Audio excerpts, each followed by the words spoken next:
Container வச்சு வீடு கட்டினா எவ்வளோ செலவாகுங்கிற தகவலை தான் இதில் பார்க்க போகிறோம். ஒரு கண்டெய்னர் கண்டெய்னர் 1 lakh சொன்னாங்க. அதுக்கப்புறம் எங்களோட டிசைன் பிரகாரம் அந்த எலக்ட்ரிக்கல் பேனல் பண்ணி அதை உள்ளே வச்சு வெளியில் MDF போட்டு அந்த மாதிரி டெக்கரேஷன்லாம் பண்ணி அந்த காட்டெல்லாம் பங்கர் காட்டு அதெல்லாம் பண்ணும்போது விலை அப்படியே ஏந்துகிட்டே போயிருந்தது. ஸோ எல்லாமே சேர்த்து எனக்கு ஒரு கண்டெய்னருக்கு 4 லட்ச ரூபா ஆச்சு.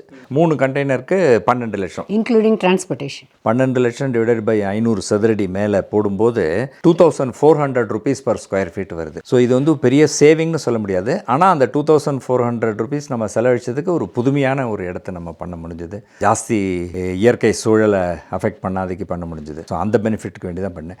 நம்ம நிறைய ஸ்பெசிஃபிகேஷன் வச்சதுனால தான் அவ்வளோ விலை உயர்ந்தது. இதையும் இன்னும் சீப்பாக பண்ணோம் அப்படின்னா 160 ஸ்கொயர் ஃபீட் ஒரே ரூமு, கிச்சன், டாய்லெட் அந்த மாதிரி வச்சு ஒரு 2-3 லட்சத்துக்கே நம்ம இதை பண்ணலாம். இந்த வீடியோ பிடிச்சிருந்துச்சு அப்படின்னா லைக் பண்ணி உங்கள் ஃப்ரெண்ட்ஸ் எல்லாத்துக்கும் ஷேர் பண்ணுங்கள். நன்றி.